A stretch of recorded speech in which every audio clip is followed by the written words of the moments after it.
என் பெயர் முனைவர் பி. ஜீவா. நான் திருத்தங்கல் நாடார் கல்லூரியில் தமிழ் துறை உதவி பேராசிரியராக பணியாற்றி வருகிறேன். இன்றைய வகுப்பில் நாம் இணையத்தமிழ் குறித்து பார்க்க இருக்கிறோம். இணையத்தமிழ் என்றவுடன் நமக்கு நினைவில் கொள்ள வேண்டியது யாதெனில், இணையமும் கணிப்பொறியும் வேறு என்பதனை நாம் புரிந்து கொள்ள வேண்டும். கணிப்பொறி என்பது நாம் தரும் உள்ளீடுகளை, தகவல்களை பெற்று அத்தகவல்களை நாம் நினைக்கும் நேரத்தில் நமக்கு தருகின்ற ஒரு ஊடகமே கணிப்பொறி. ஆனால் இணையம் என்பது நம்மால் தரப்படும் தகவல்களை ஓர் இடத்தில் இருந்து மற்றொரு இடத்திற்கு கடத்துவதற்கு பயன்படுத்தப்படும் ஒரு தகவல் தொடர்பு சாதனமே இணையம். இவ்விணையத்தின் வழியே நாம் உலகில் மூலையில் எங்கு என்ன நடந்தாலும் அவற்றினை ஒரு சில மணி துளிகளிலேயே நாம் அறிந்து கொள்கிறோம். அந்த அளவிற்கு இணையத்தினுடைய பயன்பாடு இன்றைய நிலையில் முக்கியமானதாக இருக்கின்றது. இணையம் இல்லையெனில் இன்று எத்தகைய செயலும் செயல்படாது என்கின்ற நிலைக்கு நாம் தள்ளப்பட்டிருக்கின்றோம்.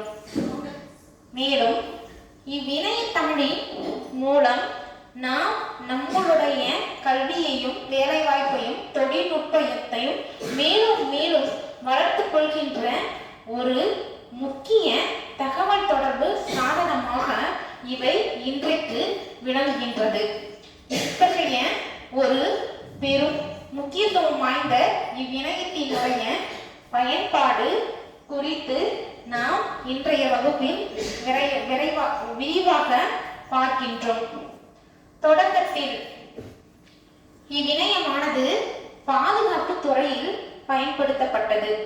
பின்னர் அறிவியல், கல்வி, தொழில்நுட்பம், வேலைவாய்ப்பு என மற்ற துறைகளில் பயணப்பட்டது. 1967 ஆண்டுக்கு பிறகுதான் இணையம் என்ற ஒரு சொல்லாடல் பயன்படுத்தப்படுகின்றது. ஆங்கிலத்தில் இன்டர்நெட் என்று சொல்லுகின்ற இச்சொல்லுக்கு இணையான தமிழ் சொல்லே இணையம்.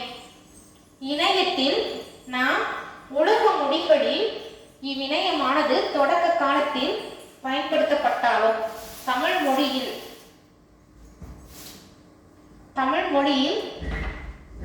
மிகவும் பின்தங்கிய காலத்திலேயே இவை பற்றின தொழில்நுட்பமானது கண்டுபிடிக்கப்பட்டது. குறிப்பாக புலம்பெயர் தமிழர்களினுடைய முயற்சியாலேயே இவ் ஊடகத்தினுடைய பயன்பாட்டையும் பயன்படுத்தும் தொழில்நுட்பத்தையும் நாம் அறிந்தோம். நமக்கெல்லாம் 2025, 2006 பிறகுதான் கணிப்பொறி, இணையம் என்கின்ற ஒன்று இருக்கின்றது. இவற்றை இம்முறையில் எல்லாம் பயன்படுத்தலாம் என்கின்ற முறையை நாம் அறிகின்றோம். ஆனால் அதற்கு முன்பே இணையத்தமிழுக்கு தொண்டாற்றிய முன்னோடிகளை பற்றி நான் இங்கு குறிப்பிட விளைகின்றேன். முதலாவதாக யாழன் சண்முகலிங்கம். யாழன் என்று சொல்கின்ற பொழுதே தெரிகின்றது இவர் யாழ்ப்பாணம், இலங்கையை சார்ந்தவர் என்பது. யாழ்ப்பாண இலங்கையை சார்ந்த இவர் வேலை வாய்ப்புக்காக அமெரிக்காவில் புலம்பெயர்ந்த தமிழர் ஆவார். அமெரிக்காவில் பயன்படுத்தப்பட்ட இக்கணிப்பொறி இணையத்தினுடைய ஊடகத்தினுடைய பயன்பாட்டை கருத்தில் கொண்டு தமிழிலும் நாம் ஏன் இது போன்ற ஒரு சாதனத்தை உருவாக்கக்கூடாது என்ற நினைப்பில் அவரால் உருவாக்கப்பட்டதுதான் யாழன் தமிழ் இசை என்கின்ற தட்டச்சு இசைப்பலகையாகும். இது தொடக்கத்தில் மிகவும் பயன்பாட்டுக்கு உரியதாக இருந்தது. 1900 யாழன் இசைப்பலகையை இவர் கண்டுபிடித்தது 1993. இவரே 1995 யாழன் தமிழ் சொற்பகுப்பி என்ற ஒன்றையும் உருவாக்கி வெளியிடுகின்றார். சொற்பகுப்பி என்பது சொல்லுக்கு இடையிலான இலக்கண குறிப்புகளையும் பண்புகளையும் ஒரு சொல்லின் தமிழுக்கு ஒரு சொல்லுக்கு பல பொருள்கள் உண்டு. அப்படி இடம்பெறுகின்ற சொல்லுக்கு முன்பின் வருகின்ற சொற்களினுடைய சூழலையும் அந்த கருத்தாக்கத்தையும் கருத்தில் கொண்டு சொல்லுக்குரிய பொருள் யாது என்பதனை தெளிவுபடுத்தும் வகையில் யாழன் சொற்பகுப்பி என்ற ஒன்றை இவர் உருவாக்கி வெளியிட்டார். விசைப்பலகை எழுத்துக்குரிய ஆக்கங்களை உருவாக்கி அதை பயன்படுத்தி ஆக்கமும் ஊக்கமும் கொடுத்த அருட்பெரும் அறிஞர் ஆவார். இவரை தொடர்ந்து திரு உமர் தம்பி அவர்கள். இவர் குறிப்பாக தமிழகத்தின் அதிராம்பட்டியை சேர்ந்த இவர் மிகப்பெரிய நிறுவனத்தில் பணிபுரிய வெளிநாடு சென்றிருந்த பொழுது அங்கு தங்கி இருந்த போது தட்டச்சு இயந்திரத்தை எல்லாம் கொண்டு வந்து விற்பனைக்கு செய்த போது அதை நாம் ஏன் நமது மொழிக்கு எழுத்துருவை உருவாக்க கூடாது என்ற நோக்கில் தமிழுக்கான எழுத்துருவினை உருவாக்கி அதை பயன்படுத்தவும் செய்தவர் என்ற முயற்சியில் அவரால் உருவாக்கப்பட்டதுதான் இயங்கு எழுத்துரு என்ற எழுத்துருவாக்கி. இவற்றினை உருவாக்கி வெளியிட்டார். இவரே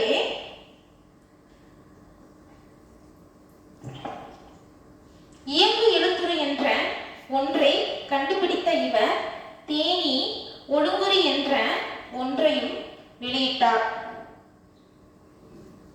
இவ் எழுத்துருவானது அனைவராலும் ஒரு குறியில் தட்டச்சு செய்கின்றோம்.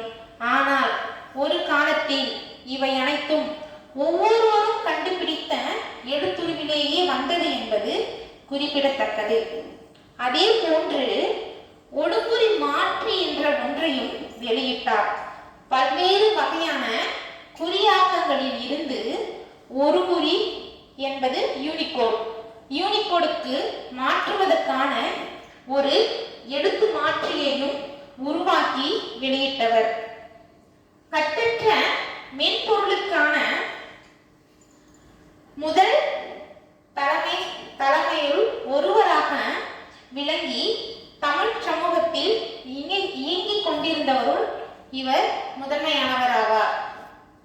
இவரை தொடர்ந்து முனைவர் நா. கோவிந்தசாமி,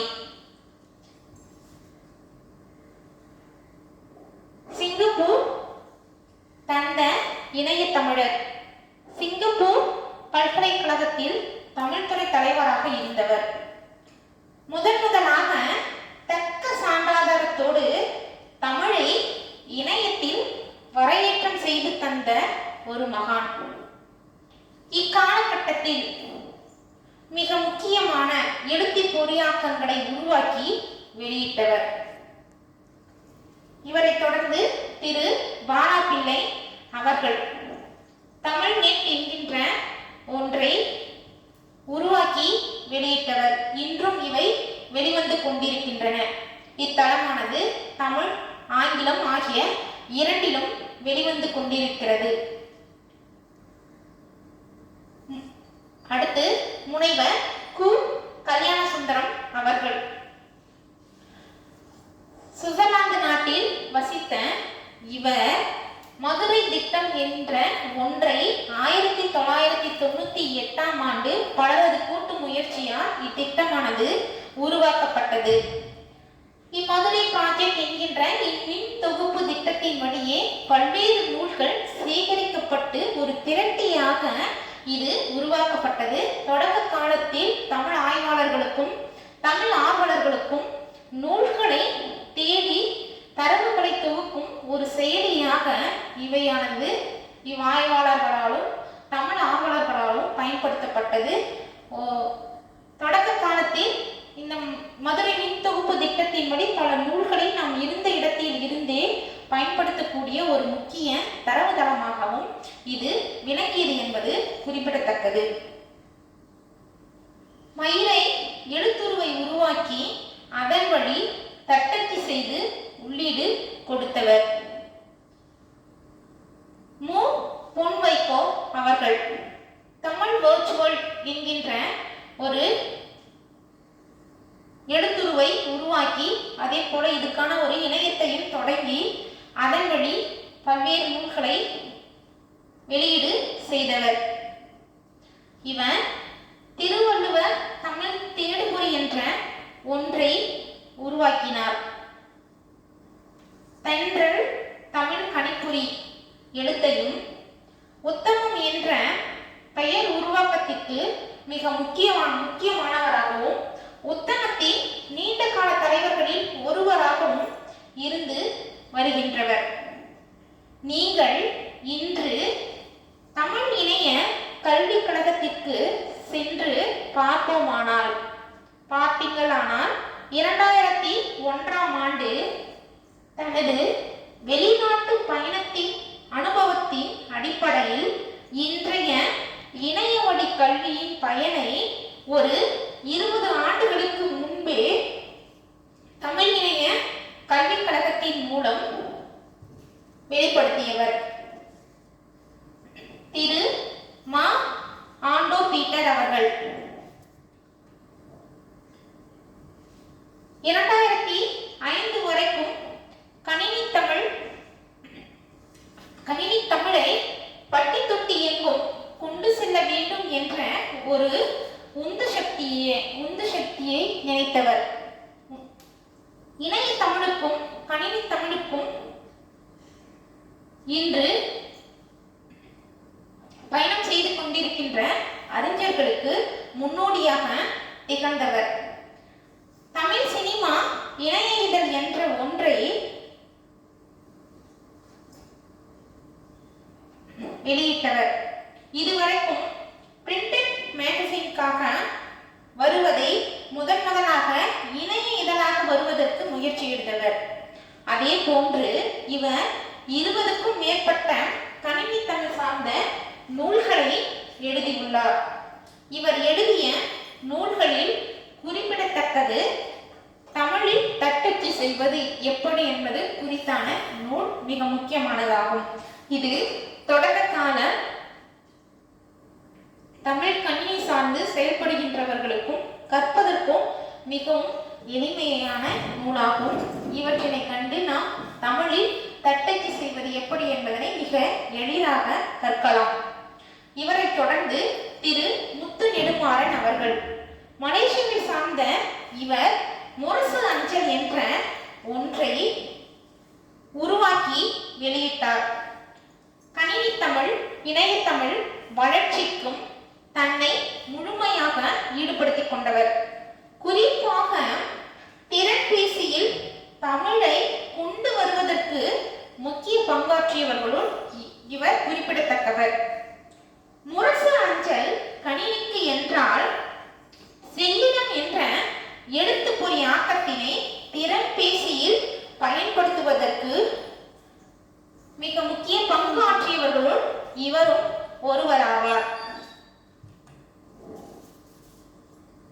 இவரை தொடர்ந்து திரு முகுந்தராஜ் அவர்கள் ஏற்கலப்பை என்ற எழுத்துப்பொறி ஆக்கத்தினை உருவாக்கி வெளியிட்டவர். கட்டற்ற மென்பொருள் என்ற ஒன்றை 20 ஆண்டுகளுக்கு முன்பே கொண்டு வந்தவர். இன்றைக்குதான் நாம் கட்டற்ற மென்பொருள் என்ற ஒரு பேச்சை பரவலாக பயன்படுத்துகின்றோம். கட்டற்ற மென்பொருள் என்பது ஓபன் சோர்ஸ் என்பது. இதை உருவாக்கி அதன் மூலம் அதையும் பயன்படுத்தி இதை அனைவருக்கும் இலவசமாக வெளியிட்டவர்களுள் குறிப்பிடத்தக்கவர் ஆவார். தமிழா திட்டம் என்கின்ற ஒரு திட்டத்தினை உருவாக்கி அதன் மூலம் இணைய தமிழுக்கு ஏதாவது செய்ய வேண்டும் என்று செயல்பட்டவர்.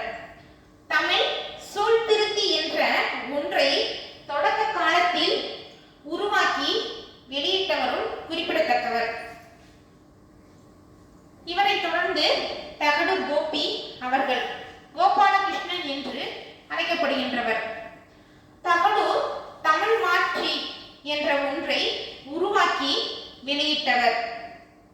உமர் மீது கொண்ட பற்றின் காரணமாக உமர் அவர்களால் கண்டுபிடிக்கப்பட்ட மாற்றியை அப்படியே உள்வாங்கிக் கொண்டு தான் கண்டுபிடித்த ஒருமுறை மாற்றிக்கு உமர் மாட்சி என்று அவர் பெயரை வைத்துக் கொண்டவர். அதியமா எழுத்துடி மாட்சி என்ற ஒன்றையும் உருவாக்கி வெளியிட்டவர். அதியமா ஃபயர்பாக்ஸ் என்ற ஒன்றை முதலாக தமிழ் மொழியில் பயன்படுத்தியவர்.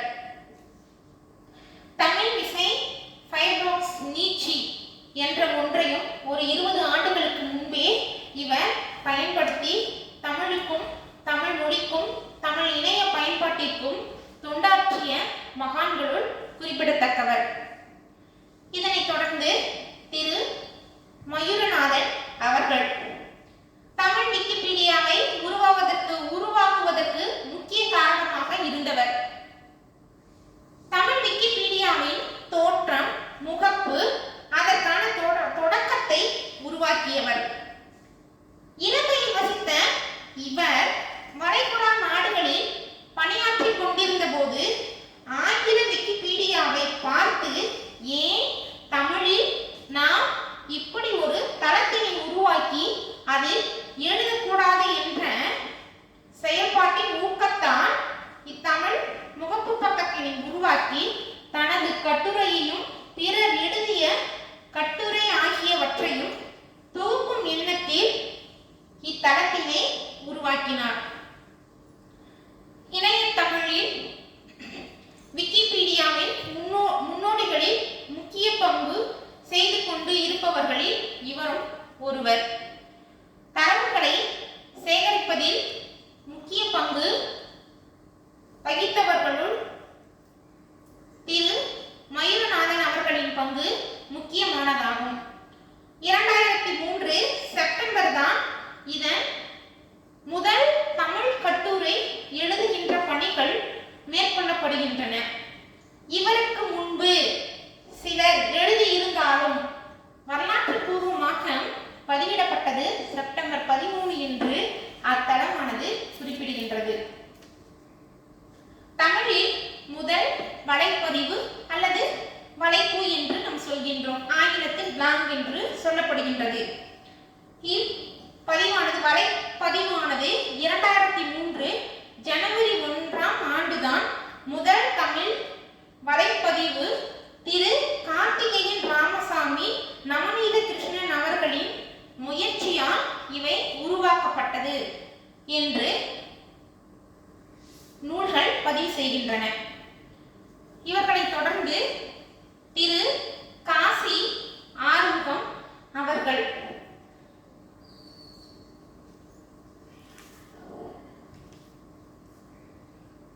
இவர் தமிழ் மனம் என்ற திரட்டினை உருவாக்கி 6000க்கும் மேற்பட்ட வலைப்பதிவுகளை ஒன்றாக இணைத்து செயல்பட்டவர்.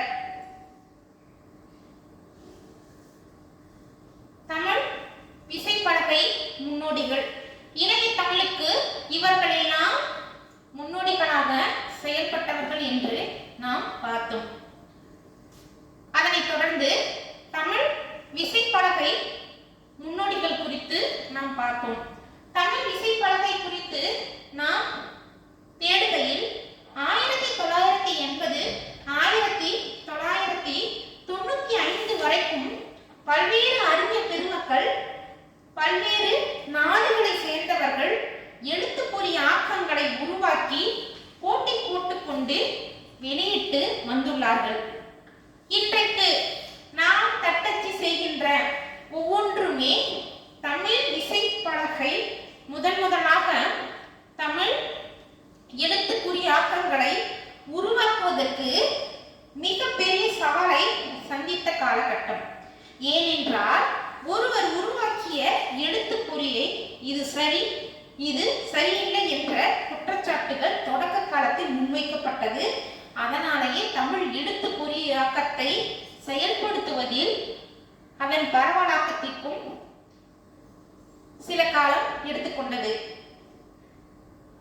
ஜார்ஜ் எல் ஹார்ட் என்பவர் தமிழ் லேசர் என்ற விசைப்பலகையை உருவாக்கி வெளியிட்டவர்கள் குறிப்பிடத்தக்கவர்.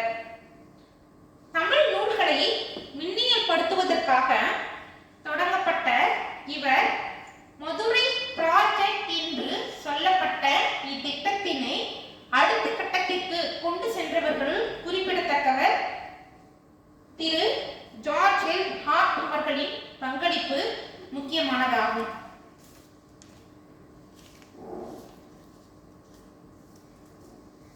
அடுத்ததாக அமெரிக்காவை சார்ந்த மருத்துவர் பெரியண்ணன் குப்புசாமி அவர்கள் அணங்கு என்ற எழுத்துப்பொறி ஆக்கத்தை உருவாக்கி வெளியிட்டார்.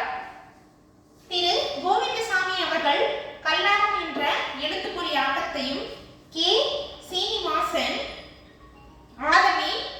ஆதனி திருவின் என்ற எழுத்துப்பொறி ஆக்கத்தையும், விஜயகுமார் சரஸ்வதி என்ற எழுத்துக்குறி ஆக்கத்தையும், திரு தியாகராஜன் அவர்கள் வானவில் என்ற எழுத்துக்குறி ஆக்கத்தையும், மலேசியாவை சார்ந்த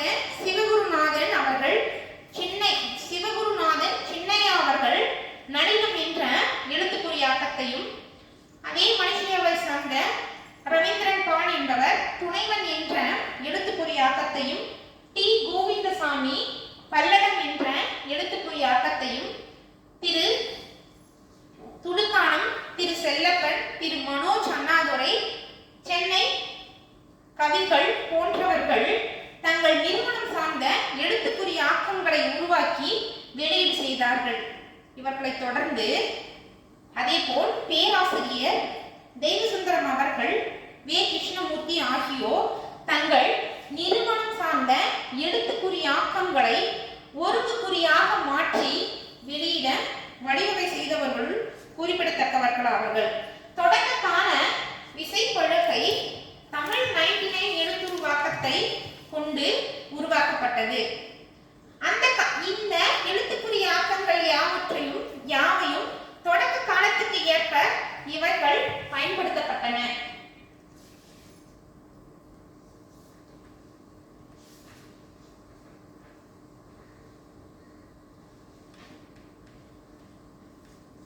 இதனை தொடர்ந்து இணையத்தினுடைய மிகப்பெரிய பயன்பாடாக விண்டோஸ், யூனிக்ஸ், மெக்கின்டாஷ் ஆகிய இணையவழி தளங்களினுடைய பயன்பாடு அறிமுகப்படுத்தப்பட்ட பிறகு இவற்றினுடைய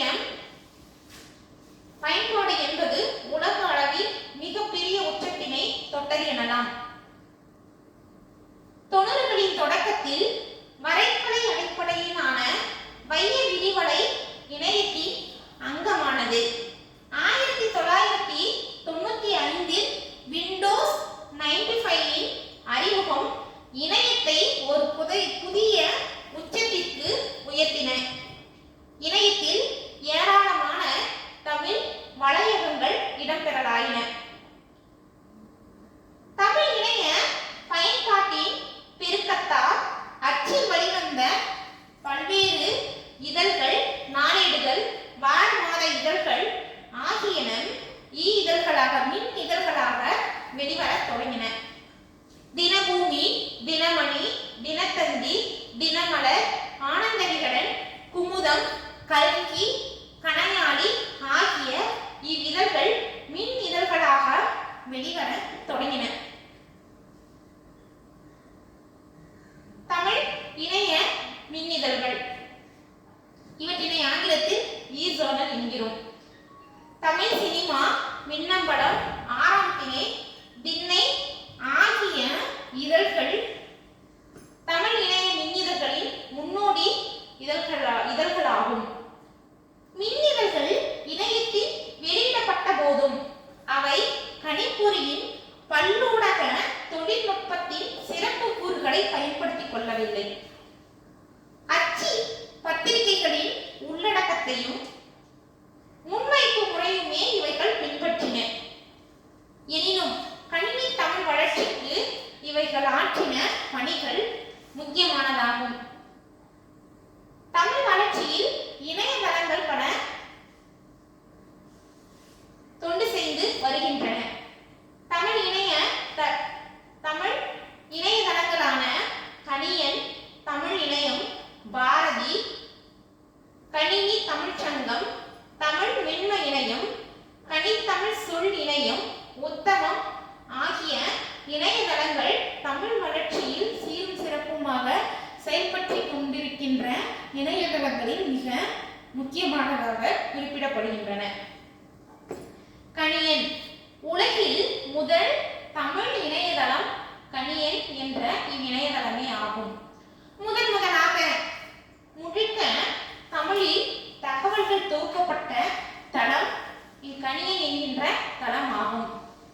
சிங்கப்பூர் பல்கலைக்கழகத்தில் பேராசிரியராக விளங்கிய ரா. கோவிந்தசாமி அவர்களால் தொடங்கப்பெற்றது. தமிழ் இத்தளமானது தமிழ் அறிஞர்கள் பலரின் கட்டுரைகளையும் படைப்புகளும் இத்தளத்தில் தொகுக்கப்பட்டன. அடுத்து தமிழ் இணையம் www.tamil.net என்கின்ற இணையதளம். ஆஸ்திரேலிய வாழ் தமிழரான திரு பாலாபிள்ளை அவர்களால் தொடங்கப்பட்டது.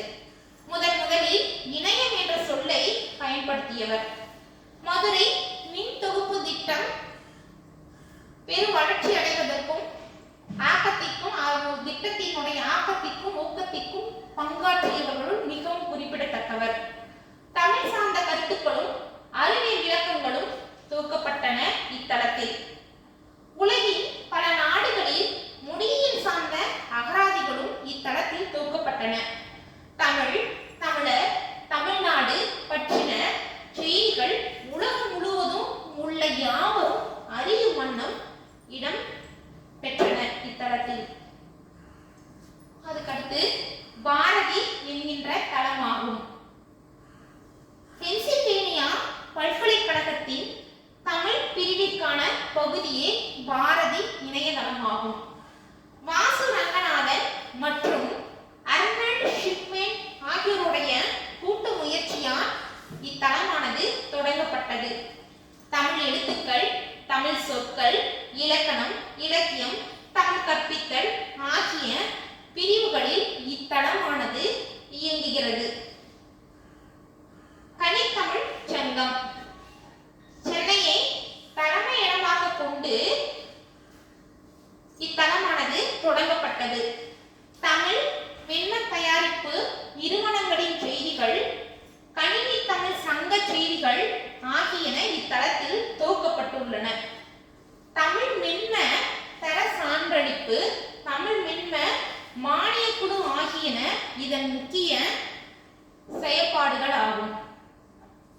தமிழ் மென்ம இணையம் என்ற தளம் சாஃப்ட்வியூ கம்ப்யூட்டர்ஸ் நிறுவனத்தால் நடத்தப்பெறுகின்றது. இத்தளமானது தமிழ் மென்ம பொருட்களின் கடை என்று தம்மை அழைத்துக் கொள்கிறது. தமிழ் மென்மங்கள், சொற்செயலிகள், அகராதிகள், ஜோதிட மென்மங்கள், தமிழ் மின்னஞ்சல் பட்டியல், கணினி தமிழ் சார்ந்த புத்தகங்கள், கணினி தமிழ் அறிஞர்கள் குறித்த செய்திகள் ஆகியன இத்தளத்தில் இடம்பெற்றுள்ளன. கணினி தமிழ் சொல் இணையம் தமிழ் கம்ப்யூட்டிங் வேர்ட்ஸ் என்பதன் சுருக்கமே tcwords.com என்பதாகும். கணிப்பொறி சாதனங்கள், மென்மங்கள், உபகரணங்கள் ஆகியவற்றில் தமிழ் சொற்களை இதன் மூலம் அறியலாம். தமிழ் கணினி கலை சொல்லாக்க பணியில் தன்னை முதன்மைப்படுத்திக் கொள்கிறது இத்தளமானது. தமிழக அரசின் கலை செயற்குழு தொகுத்த 7000க்கும் அதிகமான கணினி சார்ந்த ஆங்கில சொற்களுக்கான தமிழ் சொற்களை இத்தளமானது தொகுத்துள்ளது குறிப்பிடத்தக்கதாகும். ஆங்கில சொல்லுக்கான பொருந்தாத தமிழ் சொல்லை அடையாளம் காட்ட நினைப்போர் தம் கருத்தை பதிவு செய்யலாம் என்பது இதன் தனிச்சிறப்பாகும். உத்தமம் உலக தமிழ் இணைய மாமன்றம் என்ற அமைப்பால் இத்தளமானது தொடங்கப்பட்டது. சிங்கப்பூரில் இருந்து இயங்கி வருகிறது. உலக தமிழர்கள் அனைவரையும் இணைக்கும் விதத்தில் இத்தளமானது இயங்கிக் கொண்டு வருகிறது. கணினி தமிழ் வளர்க்க 7 குழுக்கள் இத்தளத்தால் உருவாக்கப்பட்டுள்ளன. தமிழ் ஓடை சுவடிகளை மின்பதிப்பு செய்யும் பணி தமிழ் மரபு அறக்கட்டளை தலைவர் முனைவர் நா. கண்ணன் தலைமையில் செயல்பட்டு வருவது குறிப்பிடத்தக்கது. குறிப்பிடத்தக்கது. தமிழ் ஓலை சுவடிகளை மின்பதிப்பு செய்யும் திட்டத்தில் தமிழ் இணைய கல்விக் கழகம் தமிழ்நாடெங்கும் உள்ள பல்கலைக்கழகங்கள், கல்லூரிகள், மற்ற பிற நூலகங்கள், நிறுவனங்கள் என்று எல்லா இடங்களிலும் இடம்பெற்றிருக்கின்ற நூல்களையும் ஓலை சுவடிகளையும் பழந்தமிழ் நூல்களையும் மின்னெண்ணும் செய்யும் திட்டத்தில் இவை இணைந்து இன்று செயலாற்றிக் கொண்டிருப்பது குறிப்பிடத்தக்கது, முக்கியமானதும் ஆகும். பல்வேறு எழுத்துருக்களால் சிக்கல். தொடக்கத்தில் ஒவ்வொருவரும் தான் கண்டுபிடித்த எழுத்துருக்களால் தான் நினைத்த அல்லது தான் தொகுத்த செய்திகளை உருவாக்கினர். இவற்றை பல்வேறு நாடுகளில் உள்ள எல்லா தமிழர்களும் பயன்படுத்த முடியும் என்றால் மிகப்பெரிய சிக்கலாக இருப்பது இந்த எழுத்துருக்களினுடைய பயன்பாடு. ஒருவர் உருவாக்கிய எழுத்துருவால் இடம்பெற்ற செய்தியை நாம் படிக்கவோ அல்லது வாசிக்கவோ அவற்றை பயன்படுத்த முடியும் என்று நாம் நினைக்கின்ற பொழுது அவர்கள் உருவாக்கிய அந்த எழுத்துருவிலேயே அதை நாம் பயன்படுத்த முடியும். அவற்றிற்கு நாம் அவர்கள் எந்த எழுத்துருவில் இவற்றினை உள்ளீடு செய்திருக்கிறார்கள் என்பதனை அறிந்து அவற்றையும் நாம் பதிவிறக்கம் செய்து கொண்டால் மட்டுமே அவர்களால் உருவாக்கப்பட்ட அத்தகவலை நம்மால் பயன்படுத்த முடியும் என்பது தமிழில் இருக்கின்ற மிகப்பெரிய சிக்கலுள் முக்கியமானதாகும். இணையத்தில் தமிழின் பரவல் இருப்பினும் பயன்படுத்துவதில் சில சிக்கல்கள் உள்ளன.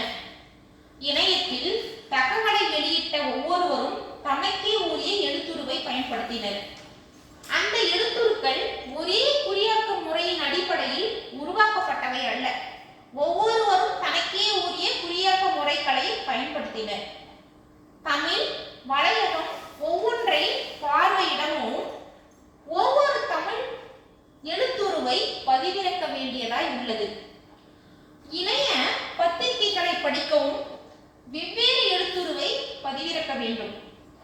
ஆங்கில வலை பக்கங்களை பொறுத்தவரை வெவ்வேறு எழுத்துருக்களில் அமைந்திருந்தாலும் அவை ஒரே குறியாக்க முறையை பின்பற்றுபவை.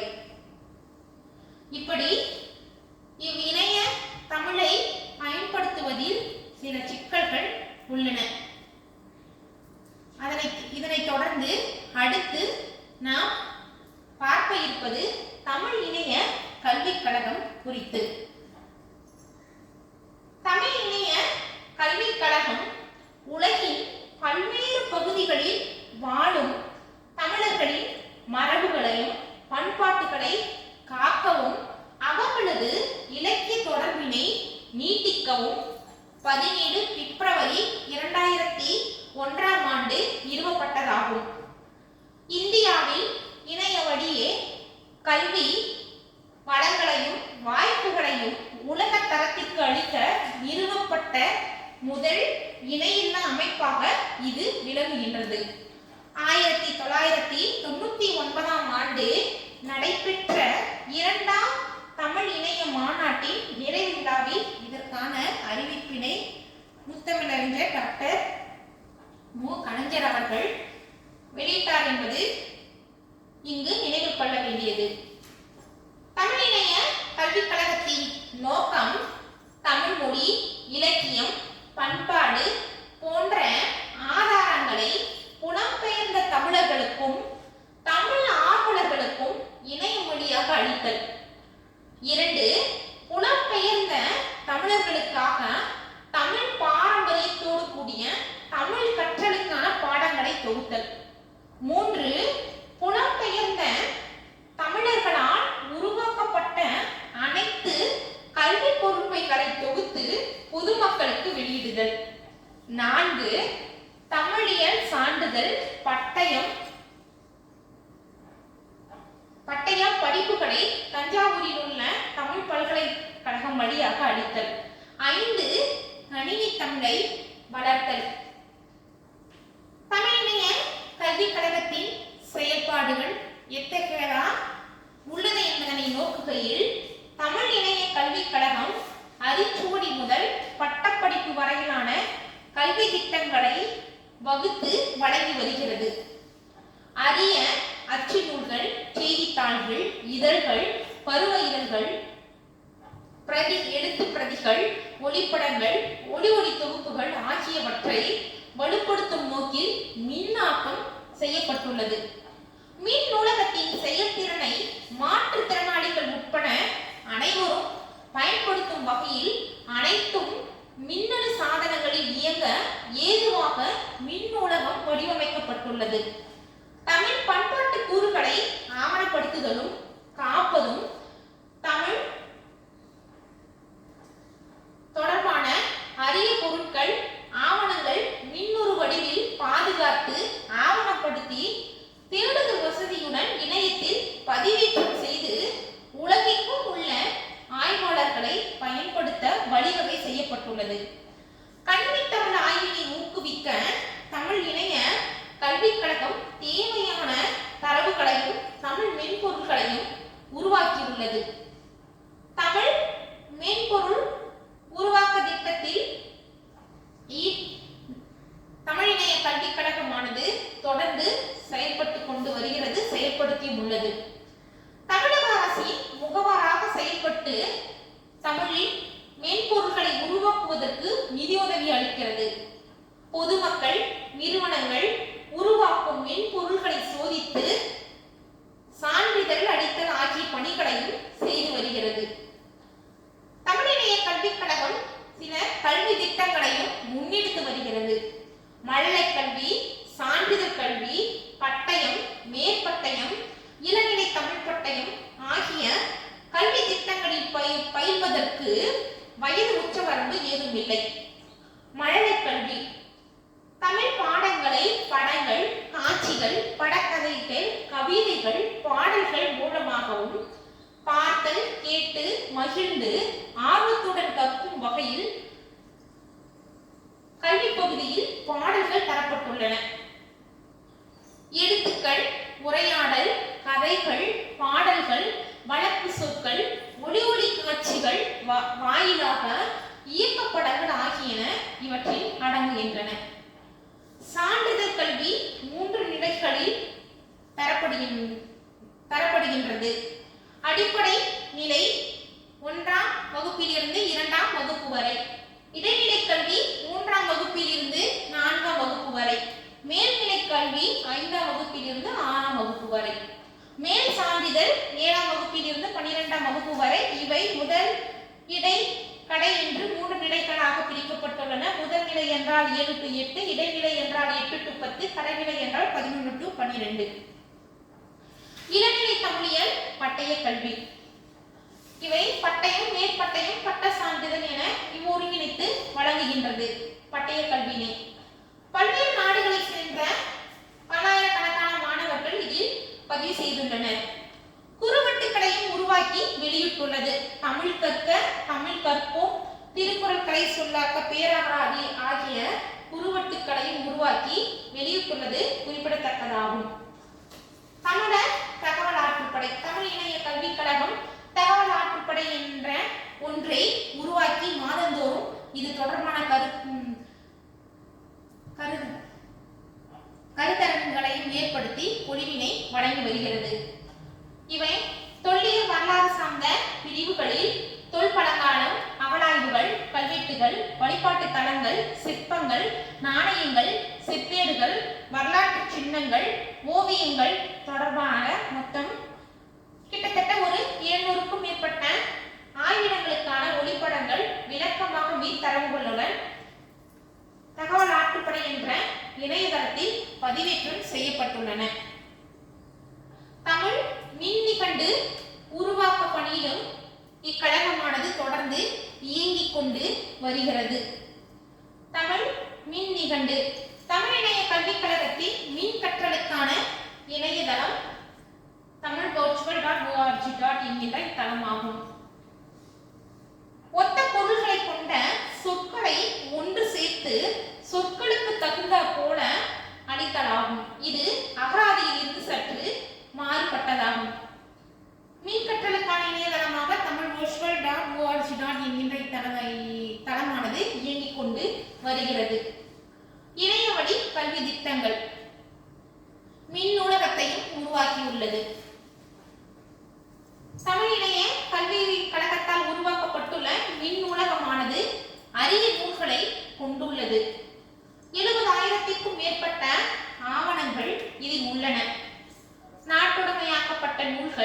தமிழ்நாடு, தமிழ்நாட்டு பாடநூல் மற்றும் கல்வியியல் பணிகள், கழக நூல்கள், ஆய்விதழ்கள், பருவ இதழ்கள், சுவடிகள் என பல நூல்கள் தமிழ் டிஜிட்டல் லைப்ரரி என்கின்ற இம்முகவரியில் பயன்படுத்தி இம்மின் நூலகத்தினை நாம் பயன்படுத்தலாம். இதுவரை இதன் மூலம் பல்லாயிரக்கணக்கான பயனாளர்கள் பயனடைந்துள்ளதாக இத்தளமானது குறிப்பிடுகின்றது, அரசும் தெரிவித்துள்ளது. ஓலை சுவடி மின்னுருவாக்கம். தமிழ் இணைய கல்விக் கழகமானது உலகெங்கிலும் உள்ள, குறிப்பாக தமிழகத்தில் உள்ள பல்வேறு கல்வி நிறுவனங்கள், தனிநபர்கள், நூலகங்கள், ஓலைச்சுவடி நிலையங்கள் என பல்வேறு இடங்களுக்கு சென்று ஓலை சுவடிகளை மின்னுருவாக்கம் செய்வதன் மூலம் பொது நூலகத்தில் கிடைக்கும் ஓலை சுவடி தகவலை விட இதில் பல அரிய சிறப்பான சேகரிப்புகள் கிடைக்கப் பெறுகின்றன. மாதாந்திர சொற்பொழிவு மற்றும் அதன் திட்டம். தமிழ் பாரம்பரியம், கலை, பண்பாடு தொடர்பான மாதாந்திர சொற்பொழிவும் நடத்தப்படுகின்றது. கல்வி தமிழை வளப்படுத்தும் நோக்கில் தமிழ்நாட்டில் உயர்கல்வி நிறுவனங்களில் கணினி தமிழ் பேரவை, இணையம் சார்ந்த தமிழ் உள்ளடக்கங்களை மேம்படுத்த தமிழ் பெருங்களஞ்சியம், கான் கல்வி கழகம் காணொளிகளை தமிழாக்கம் செய்யும் திட்டம், கட்டற்ற மென்பொருள் மற்றும் படைப்பாக்கத்திற்கான புது முயற்சிகள் ஆகியன இம்மாதாந்திர சொற்பொழிவுகள் மூலம் இத்தமிழ் இணைய கல்விக் கழகத்தின் முக்கிய திட்டங்களுள் இவையெல்லாம் ஒன்றாகும். கணினி தமிழ் வளர்ச்சி மென்பொருள் உருவாக்க திட்ட பணியிலும் தமிழ் இணைய கல்விக் கழகமானது தொடர்ந்து ஈடுபட்டு வருகின்றது. கணினி தமிழின் வளர்ச்சி மற்றும் மேம்பாட்டு பணிகளை இப்பல்கலைக்கழகம் சில அமைப்புகளை கொண்டு மேற்பார்வையிட்டு வருகிறது. தமிழ் மென்பொருள் மேம்பாட்டு நிதி உருவாக்கப்பட்டுள்ளது. தமிழில் புதியதாக மென்பொருள்களை உருவாக்கவோ அல்லது ஏற்கனவே உள்ள மென்பொருள்களை மேம்படுத்தவோ நினைக்கும் ஒரு நிறுவனத்திற்கோ அல்லது தனி மனிதர்க்கோ வழங்கப்படுவதற்காக நிதியும் வழங்கப்படுகிறது. இணையத்தில் தமிழின் பங்களிப்பை வலுப்படுத்துதல், கணினி தமிழ் பயன்பாட்டு மென்பொருள்களை உருவாக்க செய்ய ஊக்குவித்தல், மாணவர்களுக்கு அகநிலை பயிற்சி அளித்தல், குறுஞ்செயலி உருவாக்கம் ஆகியனவற்றை இலக்குகளாக கொண்டு கணினி தமிழ் வளர்ச்சி, தமிழ் மென்பொருள் உருவாக்க திட்ட பணிகளும் தமிழ் இணைய கல்விக் கழகத்தால் மேற்கொள்ளப்படுகின்றன. தமிழ் மொழி, தொழில்நுட்பம், இயற்கை மொழி சார்ந்த திட்டங்களையும் செயல்களையும் இக்கழகமானது செயல்படுத்தி கொண்டு வருகிறது. சொல்லாளர், பிழை திருத்தி, ஒளி வகை எழுத்தறிவான் ஆகிய மென்பொருள்களை செம்மையாக்குவதற்கும், ஒருங்குகுறி மாற்றம், உரை உணர்தல், உரை சுருக்கம் தருதல், பேச்சு உணர்தல், பகுத்தல், தானியாங்கி மொழிபெயர்ப்பு ஆகிய மென்பொருள்கள் உருவாக்குவதற்கும் செயல் திட்டங்கள் நடைபெற்று வருகின்றன. 15 மென்பொருள், இதுவரைக்கும் கிட்டத்தட்ட 20க்கும் மேற்பட்ட மென்பொருள்கள் கண்டறியப்பட்டுள்ளன. இணைய நூலகம்.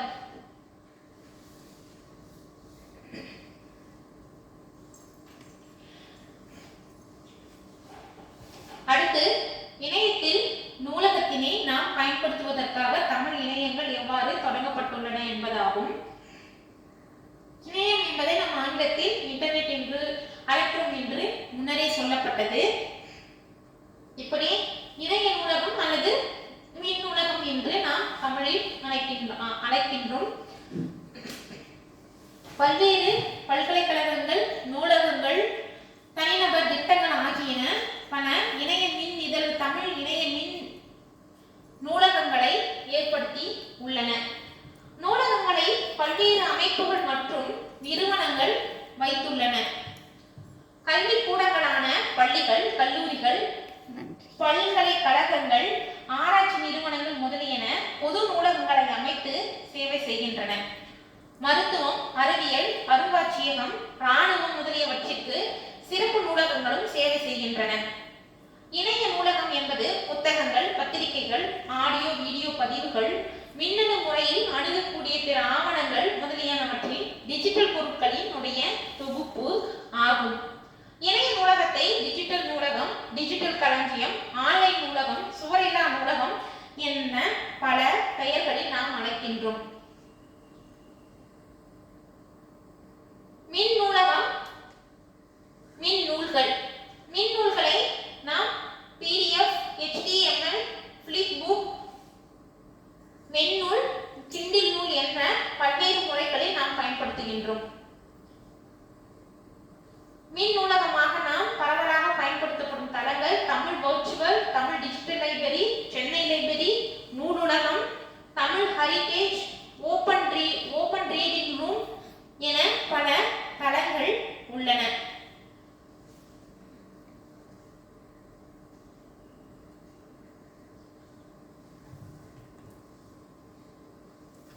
ஓகே, இதோட இன்றைய வகுப்பு முடிவடைகின்றது. இதனைத் தொடர்ந்து இதன் அடுத்த தொடர்ச்சி அடுத்த வகுப்பில் பார்ப்போம். நன்றி.